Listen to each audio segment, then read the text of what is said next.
გლეხი და ეშმაკი. იყო და არა იყო რა.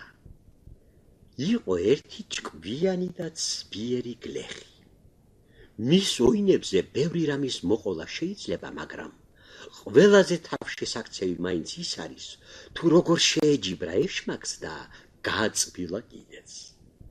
ერთ დღეს გლეხი ყანაში მუშაობას რომ მორჩა და შინ დაბრუნებას აპირებდა, ბინდიც ჩამოწვა. უეცრად შუაგულ ყანაში გავარვარებული ნაკვერცხლების გროვა შენიშნა. გაკვირვებული დაეშურა იმ ადგილისკენ და როცა ახლოს მივიდა, დაინახა შუა ცეცხლში პატარა შავი ეშმაკი იჯდა. შენეი, მან განცხომა რაზი ხარ? შეეკითხა გლეხი. დიახ, მიუგო ეშმაკმა.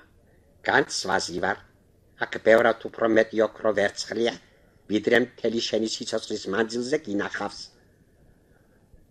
განძი ჩემს ნაკვეთზე ძევს და მაშასადამე ჩემია, უთხრა გლეხმა. შენი იყოს, მიუგო ეშმაკმა. ოღონდ ერთი პირობით. 2 წლის განმავლობაში შენი ნაკვეთის მოსავლის ნახევარი მე უნდა მომცე. ფული საკმარისი მაქვს და ახლა მიწის ნაყოფი ჭირნახული მენატრება.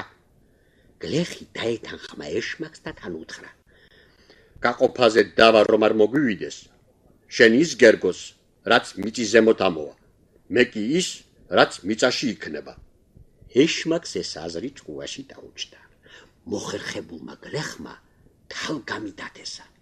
მოსავლის აღების დრო რომ დადგა, მოვიდა ეშმაკი თავისი ჭილის წასაღებად, მაგრამ ყვითელი დამჭკდარი ფოთლების მეტი არაფერი ერგო. კმაყოფილმა გლეხმა კი მიწიდან თალგამის უხვი მოსავალი ამოიღო. ამჟამად შენ დარჩი მოგებული, უთხრა ეშმაკმა, მაგრამ მეორეჯერ ვერ მოგართვი. ახლა შენი იყოს ის, რაც მიწის ზემოთ ამოვა, ხოლო ჩემი კი ის, რაც მიწაში იქნება. კარგი, ამაზედაც თანახმავარ, უთხრა გლეხმა და როდესაც თესვის დრო დადგა, თალგამის ნაცვლად ახლა ხორბალი დათესა. როცა ჭირნახული მოიწია, გლეხი ყანაში წავიდა და მწიფე თავთავების შიგ ძირში მოდიბა. როდესაც ეშმაკი მოვიდა, ვერაფერი იპოვა გარდა ნაწვერარისა და გაბრაზებული კლდოვან ხევში მიიმალა. აი, ასე უნდა ეშმაკის გაბრიყვებაო, თქვა გლეხმა. მივიდა და განძი ამოიღო.